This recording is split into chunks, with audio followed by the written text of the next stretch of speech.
रुद्रा अष्टाध्यायी रुद्र पाठ के जो विधि है, अभिषेक विधि के नियम हैं, वो किस प्रकार हैं, क्या है, और रुद्राभिषेक में प्रयुक्त होने वाले जो सामग्री हैं, किस पाठ से क्या लाभ होता है, जल से अभिषेक करने का क्या लाभ है, इसका भी विशेष जानकारी मेरे साथ बने रहिए। और जिन्हें रुद्राभिषेक विधि नहीं आती है, जो रुद्राष्टाध्याय में कुछ प्रयोग करना, क्या श्लोक कहाँ पर, मंत्रों का क्या है, वो अभी मैं आपको विस्तारित बताऊंगा। बने रही मेरे साथ। शास्त्रों में रुद्राभिषेक के 5 प्रकार बताए गए हैं। पहला रूपक या षडंग पाठ, दूसरा रुद्री या एकादशनी, तीसरा लघु रुद्र, पांचवा महारुद्र तथा पंचम में ही अतिरुद्र। यह संक्षेप में इनका विवरण दिया जा रहा है, जो आपको समझना। रुद्रा पंचधा प्रोक्ता दैसिकई रुत्तोरुत्तरमं सांगस्तुवाद्यो रूपकाख्यः सशीर्षो रुद्र उच्यते। एकादश गुणैस्तद्वद् रुद्री संज्ञो द्वितीयकः, एकादश भिरेताभिस्तृतीयो लघुरुद्र। रूपक या षडंग पाठ में संपूर्ण रुद्राष्टाध्यायी में 10 अध्याय हैं।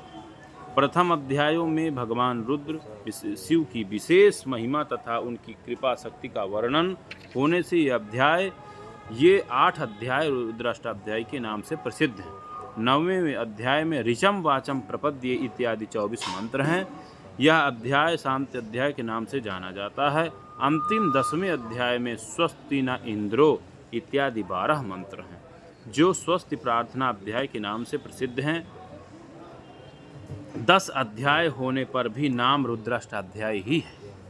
इस प्रकार पूरे 10 अध्यायों की एक सामान्य आवृत्ति रूपक या षडंग पाठ कहलाता है। रुद्र के 6 अंग कहे गए। इन 6 अंगों का यथाविधि पाठ ही षडंग न्यास कहा जाता है। ये 6 अंग इस प्रकार हैं। कैसे?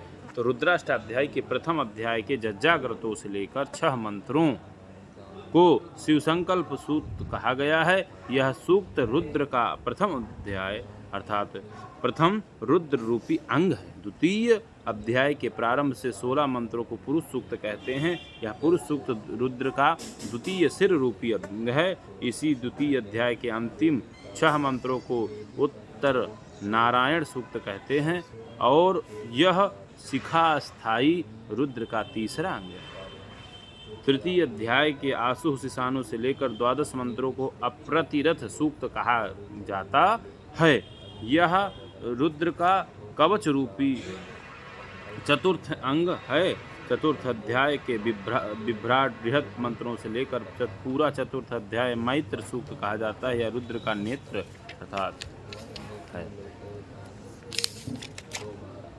नेत्र रूप पंचंग अंग है। नमस्ते रुद्र से लेकर प्रारंभ पूरा पंचम अध्याय शतरुद्री कहलाता है। यह रुद्र का अस्त्र स्वरूप षड अंग है। पंचम अध्याय के मंत्रों में नमस्ते पद के प्रधान रूप से इसे नमका अध्याय भी कहा जाता है। इन 6 अंगों 5 अध्यायों का पाठ करने के पश्चात षष्ठाध्याय तथा सप्तम अध्याय का पाठ होता है। वयग्गु सोम आदि 8 मंत्रात्मक षडाध्याय रुद्र के महच्छिर के नाम से जाना जाता है। उग्रश्च इत्यादि सप्त मंत्रात्मक सप्तम अध्याय जटा नाम से विख्यात है। इन 2 अध्यायों के पाठ से अनंतर 8वें चमका अध्याय पाठ करना चाहिए। इस अध्याय के मंत्रों में च आकार और में का बाहुल्य होने से यह अध्याय चमका अध्याय कहलाता है। इस अध्याय के पाठ के अनंतर अंत में शांति अध्याय तथा स्वस्ति प्रार्थना अध्याय पाठ करना चाहिए। इस प्रकार संपूर्ण रुद्राष्टाध्याय की 10 अध्यायों का पाठ षडंग या रूपक कहलाता है। षडंग पाठ में विशेष बात यह है कि इसमें 8वें अध्याय के साथ 5वें अध्याय की आवृत्ति नहीं होती। रुद्री या एकादशनी षडंग पाठ में नमका अध्याय पंचम तथा चमका अध्याय अष्टम का संयोजन कर रुद्राष्टाध्याय की गई 11 आवृत्ति को रुद्री या एकादशनी कहते हैं। 8वें अध्याय के साथ 5वें अध्याय की जो आवृत्ति होती है उसके लिए शास्त्रों का निश्चित विधान है।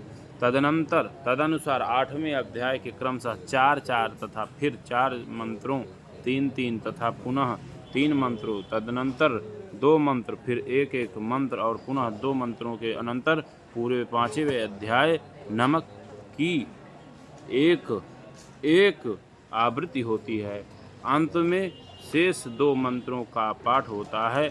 इस प्रकार 8वें अध्याय के कुल 19 मंत्रों को रुद्रों की संख्या 11 होने के कारण 11 अनुवाकों में विभक्त किया गया। ऐसा रुद्रकल्पद्रुम में बताया गया है। इसके बाद 9वें और 10वें अध्याय का पाठ होता है। इस प्रकार की गई एक आवृत्ति रुद्री या एकादशनी कहते हैं। लघु रुद्र एकादशनी रुद्र की 11 आवृत्ति के पाठ को लघु रुद्र कहा जाता है।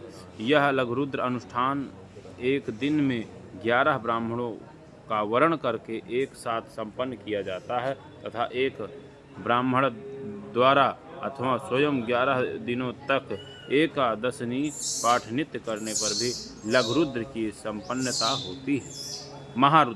महारुद्र लघु रुद्र की 11 आवृत्ति तथा एकादशनी रुद्री का 121 आवृत्ति होने पर महारुद्र अनुष्ठान होता है। यह पाठ 11 ब्राह्मणों द्वारा 11 दिनों तक कराया जाता है तथा एक दिन में भी ब्राह्मणों की संख्या बढ़ाकर 121 पाठ करने पर महारुद्र अनुष्ठान संपन्न होता है। अतिरुद्र महारुद्र की 11 आवृत्ति तथा एकादशनी रुद्री का 1331 आवृत्ति पाठ होने से अतिरुद्र अनुष्ठान संपन्न होता है। ये अनुष्ठान पाठात्मक, अभिषेकात्मक तथा हवनात्मक तीनों प्रकार से किए जाते हैं। शास्त्रों में इन अनुष्ठानों की अत्यधिक महिमा का वर्णन है। रुद्राभिषेक में प्रयुक्त होने वाले प्रशस्त द्रव्य। रुद्राभिषेक में प्रयुक्त होने वाले जो प्रशस्त द्रव्य हैं उसके विषय में हम चर्चा आगे करेंगे।